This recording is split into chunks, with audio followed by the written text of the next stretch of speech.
नमस्कार, आप सभी का एक बार पुनः स्वागत है। आज की क्लास में हम पढ़ेंगे कि किस तरीके से यातायात के साधनों का जैसे जैसे विकास हो रहा है, उनकी संख्या बढ़ रही है, वैसे वैसे वो पर्यावरण का किस तरीके से नुकसान कर रहे हैं और किस तरीके से पर्यावरण का डिग्रेडेशन हो रहा है। आप सब जानते हैं कि जैसे जैसे पॉपुलेशन बढ़ रही है, शहरीकरण या नगरीकरण बढ़ रहा है, वैसे वैसे सड़कों पे जो यातायात के साधन हैं उनकी संख्या भी निरंतर बढ़ती जा रही है।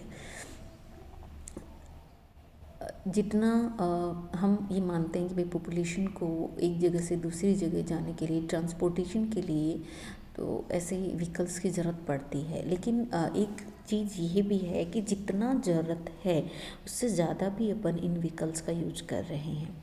कैसे? देखिए, अपन कॉलेज जाते हैं, रेगुलर जाते हैं, एक गांव से 10 लड़के जाते हैं, तो जनरली ये देखा गया है कि जो थोड़े से भी कैपेबल होते हैं वो अपनी एक अलग से बाइक लेके निकलते हैं, जबकि वो जो भी सार्वजनिक व्हीकल्स चल रहे हैं उस गांव से रोज़ प्रतिदिन आने वाले, उनका यूज करके उसी ईंधन में जिस एक गाड़ी जो 50 किलोमीटर दूर से चल के और किसी गंतव्य स्थल तक पहुंच रही है, उस गाड़ी के अंदर अगर 50 व्यक्ति बैठ के जा रहे हैं तो भी उसमें उतना ईंधन जल रहा है। उसमें अगर 100 व्यक्ति के लिए स्पेस है तो 100 व्यक्ति अगर बैठ के जा रहे हैं तो भी उतना ही ईंधन जलना है।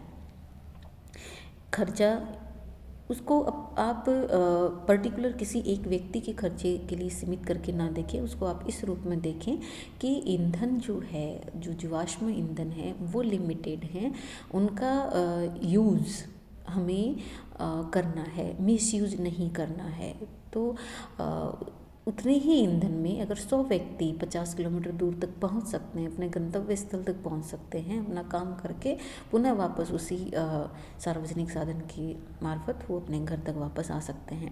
तो फिर अलग अलग से कार, बाइक इनको लेके नहीं जाना चाहिए, क्योंकि इनमें सब में अलग अलग से ईंधन की खपत होती है, जो कि इन फ्यूचर में हमने एक टॉपिक पढ़ा था एनर्जी क्राइसिस, उसके रूप में देखने को मिल सकता है। तो बहुत सारे ऐसी चीज़ें सामने आएंगी कि किस तरीके से जो यातायात के साधन हैं वो पर्यावरण को नुकसान पहुंच रहे हैं। तो वन बाय वन अपन इसका थोड़ा विश्लेषण कर लेते हैं।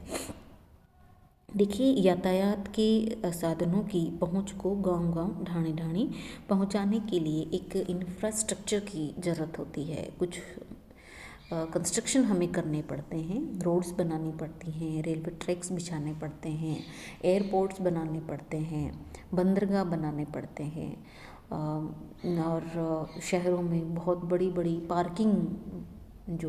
पार्किंग स्थल हैं वो बनाए जाते हैं। तो इन सब चीज़ों के लिए एक जगह की ज़रूरत होती है। तो वो जगह हम कहाँ से निकालते हैं? बहुत बड़े पैमाने पे अपन वनों को काटते हैं, पेड़ों को काटते हैं, और सड़क बनाते हुए आपने देखा होगा कि सड़क जहाँ से गुजर रही है तो उसके रास्ते में कितनी भी वन्य संपदा आए उसको हम हटाते जाते हैं। तो इसकी वजह से वन ही नहीं, इसके अलावा जो अपने एग्रीकल्चरल जो ज़मीन है, कृषि भूमि है, उसको भी उसके अंदर समाहित किया जाता है। बड़े बड़े जब एयरपोर्ट्स का निर्माण किया जाता है तो उसके आसपास आने वाली जो भी जितनी भी ज़मीन होती है उसका ऑक्यूपाई कर लिया जाता है, अधिग्रहण कर लिया जाता है। तो वो वन्य भूमि भी हो सकती है, कृषि भूमि भी हो सकती है। तो जैसे जैसे यातायात के साधनों का विकास हो रहा है, हर व्यक्ति की पहुंच तक इसको पहुंचाया जा रहा है, वैसे वैसे ही ये वन्य भूमि और जो कृषि भूमि है वो लगातार सिकुड़ती जा रही है। तो ये एक बहुत बड़ा पर्यावरण को नुकसान है। दूसरी अगर हम बात करें, आजकल आप देखते होंगे कि लगभग हर गाड़ी में एयर कंडीशनर लगा हुआ होता है। तो आप सब जानते हैं कि जो भी एयर कंडीशंस यूज होते हैं, चाहे वो अपने घरों में यूज हो रहे हों, चाहे वो गाड़ियों में यूज हो रहे हों, चाहे वो वातानुकूलित जो ट्रेनें चलती हैं उनमें यूज हो रहा हो, बड़े बड़े वायुयान चल रहे हैं उनमें यूज हो रहा हो, वो सब CFC का उत्सर्जन करते हैं। तो CFC का जो नुकसान है हमारे एनवायरनमेंट को, वो भी हमने बहुत अच्छे से पढ़ा है विस्तृत रूप से कि CFC जो है वो ओजोन लेयर को काफ़ी नुकसान पहुंचा रही है। ये CFC जो है ये ओजोन लेयर के आसपास काफ़ी लगभग 300, 400, 600 सालों तक वहाँ जमी रहती है और कंटिन्यू ओजोन लेयर को तोड़ने का ये काम करती है। तो उसकी वजह से जो ओजोन होल है वो अस्तित्व में आया है। और उसके बाद की परिस्थितियाँ जो हैं, भूमंडलीय उष्मीकरण हो रहा है, पराबैंगनी वेव्स जो हैं वो अर्थ तक आ रही हैं, और डिफरेंट टाइप की जो डिजीज़ हैं जैसे कि स्किन कैंसर है वो देखने में आ रही हैं। तो ये भी एक बहुत बड़ा इम्पैक्ट है पर्यावरण पे। नेक्स्ट है हैबिटेट फ्रेगमेंटेशन, आवास का विखंडन किस तरीके से हो रहा है। देखिए, जैसे जैसे मनुष्य विकास करता जा रहा है वो संपूर्ण अर्थ पे अपना एकाधिकार जा रहा है, और उस एकाधिकार को जमाने के लिए वो वन्य जीवों,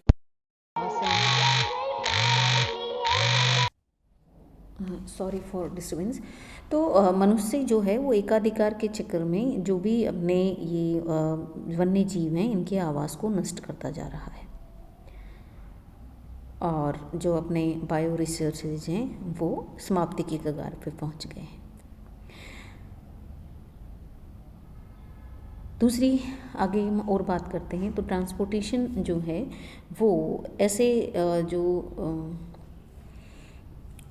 कुछ हानिकारक मटेरियल्स जो होते हैं उनको भी एक जगह से दूसरी जगह तक लेके जाता है। तो कभी कभार एक्सीडेंटली उन जो भी उसमें पदार्थ है भरा हुआ है या जो भी चीज़ उसमें है उसका कई बार रिसाव हो जाता है, तो उसकी वजह से भी एनवायरनमेंट को बहुत नुकसान पहुंचता है। जैसे ये LPG गैस के भरे हुए जो बड़े बड़े ट्रक हैं वो चलते हैं, कभी कभार एक्सीडेंटली उनमें आग लग जाती है, तो इस तरीके की परिघटनाएं हो जाती हैं, या लीकेज हो जाता है तो उससे बहुत नुकसान पहुंचता है। इसका एक बहुत बेटर एग्जांपल अपन यहाँ पे दे सकते हैं, जो समुद्र से होकर के बड़े बड़े जहाज चलते हैं, उनमें तेल का एक जगह से दूसरी जगह तक, एक देश से दूसरे देश तक परिवहन होता है। कई बार क्या होता है, एक्सीडेंटली जहाज़ डूब जाते हैं, तो जहाज़ के डूबने की परिघटना में जो तेल है वो उसी सरफेस के ऊपर, समुद्र की सतह के ऊपर पूरा फैल जाता है और ब्लॉक कर देता है उस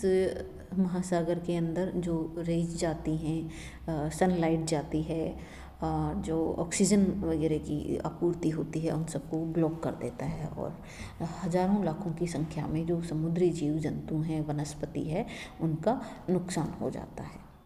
तो इस तरीके की परिघटनाएं भी होती हैं और वातावरण को नुकसान पहुंच सकता है। दूसरा जो ट्रांसपोर्टेशन है, यातायात है, वो बढ़ावा देता है शहरीकरण को। संसाधनों तक जो अपनी पहुंच जो है वो इजी हो जाती है यातायात के साधनों के द्वारा, तो हम उनका दोहन ज़्यादा करते हैं। ऐसे वन हैं जहाँ पे अगर यातायात के साधनों की पहुंच इजी है तो उनका दोहन हम ज़्यादा करेंगे। जो दुर्गम है, जहाँ यातायात की पहुंच नहीं है, उनका विदोहन अपन कम कर पाते हैं।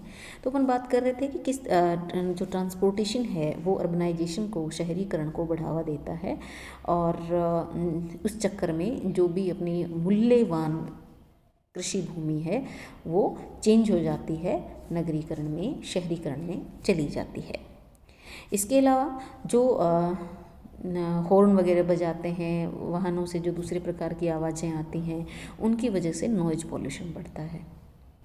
और वाइब्रेशंस, बड़े बड़े आपने देखा होगा, वायुयान जाता है तो हम वाइब्रेशन महसूस करते हैं, ट्रेन जाती है तो अपन वाइब्रेशन महसूस करते हैं। तो ये जो नॉइज़ और वाइब्रेशन है, कंपन और शोर है, इसकी वजह से मनुष्य में अलग अलग टाइप के डिसऑर्डर देखने को मिलते हैं। जैसे मानसिक क्षमता जो है वो कमज़ोर हो जाती है, इरिटेशन होने लगता है, और विद्यार्थी जो हैं उनमें ये चीज़ देखी गई है, उसमें अपना ध्यान केंद्रित करने की जो क्षमता है वो काफ़ी कम हो जाती है। तो जो यातायात के साधन हैं वो नॉइज पोल्यूशन को भी बढ़ा रहे हैं। ट्रांसपोर्टेशन होता है यातायात के संसाधनों में जीवाश्म ईंधन को जलाया जा रहा है। तो जीवाश्मी ईंधन, जैसा कि हम पहले भी पढ़ चुके हैं कि एक रिन्यूएबल सोर्स नहीं है, उसका नवीनीकरण नहीं किया जा सकता। वो अपने अर्थ के अंदर एक सीमित मात्रा में उपलब्ध है और उसका अगर अपन सीमित मात्रा में ज़रूरत के अनुसार अगर यूज करते हैं तो उसको हम लंबे टाइम तक यूज कर सकते हैं। लेकिन जिस तरीके से आजकल हम मिसयूज कर रहे हैं, उस तरीके से अगर अपन यूज करते गए तो निकट भविष्य में ही हमें इनकी क्राइसिस का सामना करना पड़ सकता है, इनकी कमी आ सकती है। तो वो दिन दूर नहीं है। इसके अलावा जो गाड़ियाँ वगैरह जो भी मार्केट में आती हैं उनको रोड पे उतारा जाता है, कस्टमर खरीदते हैं, कुछ समय के बाद वो पुराने हो जाते हैं, उनका इंजन कम काम करना शुरू कर देता है, उनके जो अदर बॉडी पार्ट्स हैं वो भी हमें चेंज करवाने पड़ते हैं। तो ये इस चक्कर में इतना सारा सॉलिड वेस्ट इकट्ठा हो जाता है कि उसको डंप करने की समस्या आती है। कुछ चीज़ें रिसाइकल हो पाती हैं, कुछ रिसाइकल नहीं हो पाती हैं। तो आपने देखा होगा बहुत बड़े बड़े एरियाज़ के अंदर ये इस तरीके की जो सॉलिड पार्ट्स हैं, और कुछ तो पूरी की पूरी गाड़ियाँ ही हैं, वो बहुत लंबे टाइम तक खड़ी रहती हैं। तो वो जो सॉलिड वेस्ट है वो अपने मिट्टी जो है उसके प्रदूषण का कारण बन रहा है। दूसरा ये जो ऑयल वगैरह चेंज होता है, गाड़ियों का सर्विसिंग होती है, तो उस ऑयल को जो भी अपने वाटर रिसोर्सेज हैं उनके अंदर प्रवाहित कर दिया जाता है। जब ये एक्सेस मात्रा में होता है तो वहाँ पे ये वही काम करता है जो समुद्रों के अंदर ऑयल करता है। तो वहाँ पे जल प्रदूषण हो रहा है। ये वर्षा जल के साथ में बह के अपने भूमिगत जल तक भी पहुँचता है, उसको भी प्रदूषित कर देता है। इसके अलावा जो धुआं निकलता है, इन व्हीकल्स को जब चलाते हैं, ईंधन का दहन होता है तो धुआं निकलता है। तो इतने केपेबल ये जो इंजन है वो नहीं है कि वो पूर्णतया उस जीवाश्म ईंधन का दहन कर पाए। कुछ मात्रा में वो बिना दहन हुए उसी रूप में नाइट्रेट्स के रूप में, इनके रूप में और सल्फर के रूप में वायुमंडल में चला जाता है, जो बाद में एसिड रेन का रीजन बनता है। तो ऐसे बहुत सारी चीज़ें आपको यातायात के साधनों के साथ में जुड़ी हुई मिल जाएंगी जो कि अपने पर्यावरण को नुकसान पहुंचा रही हैं। सिर्फ और सिर्फ यातायात के साधन जो हैं वो मनुष्य को आर्थिक रूप से समृद्ध बना रहा है और उसकी पहुंच को बढ़ा रहा है, पर्यावरण को उसके नुकसान ही नुकसान है। अब हम क्या कर सकते हैं कि इसको थोड़ा कम कर लें अपन। तो ये एक थ्योरी है ग्रीन ट्रांसपोर्टेशन पिरामिड की। इसमें हम ये देखेंगे, हाँ, इस पिरामिड में आप देखिए ये क्या कहता है। ये कह रहा है कि जो कार है उसका मिनिमम यूज होना चाहिए। फिर कार पूल्स है जिसमें 4 से 5 लोग एक साथ पूल करके एक ही गंतव्य स्थान को अगर जाते हैं तो वो कार पूल करते हैं, मिल के साझा करके उसका खर्चा बांट के उस कार को लेके जाते हैं, उसको कार पूल करना कहा जाता है। वो थोड़ा उससे ज़्यादा टैक्सी जो हैं जिनमें 2 या 2 से अधिक सवारियां बैठ के एक साथ अपने गंतव्य स्थल तक जाती हैं, उनका यूज। पब्लिक ट्रांसपोर्टेशन जो है, सार्वजनिक जो यातायात के साधन है, जैसा मैंने शुरू में बात की थी, उनका यूज। उसके बाद बढ़ते हुए क्रम में बाइसिकल, साइकिल का यूज करना चाहिए और सबसे ज़्यादा हमें चलना चाहिए। ये है इसका सैद्धांतिक स्वरूप। लेकिन हो क्या रहा है, जस्ट इसका उल्टा। हम चलते बिल्कुल नहीं हैं, बाइसिकल बिल्कुल नहीं चलाते, पब्लिक ट्रांसपोर्टेशन का यूज नहीं करना चाहते, असुविधा होती है हमें, टैक्सीज का यूज नहीं करना चाहते, कार पूल नहीं करना चाहते। हम क्या करते हैं, अपने जो निजी वाहन हैं उनका यूज अपन अधिकतम कर रहे हैं। तो इस ग्रीन ट्रांसपोर्टेशन पिरामिड को हमने जस्ट बिल्कुल उल्टा कर दिया है, जिसका नुकसान हम देख रहे हैं और भविष्य में हम इसके लिए पे भी करेंगे, भरपाई भी करेंगे इसकी। तो इस जो पर्यावरण का उन्नयन है उसको अगर हमें कम करना है तो हमें ग्रीन ट्रांसपोर्टेशन पिरामिड को फॉलो करना होगा, जिस रूप में ये वास्तविक रूप में है उसी रूप में। वॉकिंग सबसे ज़्यादा करनी है, बाइसिकल सबसे ज़्यादा चलानी है, छोटी मोटी दूरियों के लिए हमें गाड़ियों का यूज नहीं करना चाहिए, और अगर हमें लंबी दूरी पे जाना है तो हमें पब्लिक ट्रांसपोर्ट का यूज करना चाहिए। आज की क्लास में बस इतना ही, मिलते हैं नेक्स्ट क्लास में नए टॉपिक के साथ। धन्यवाद।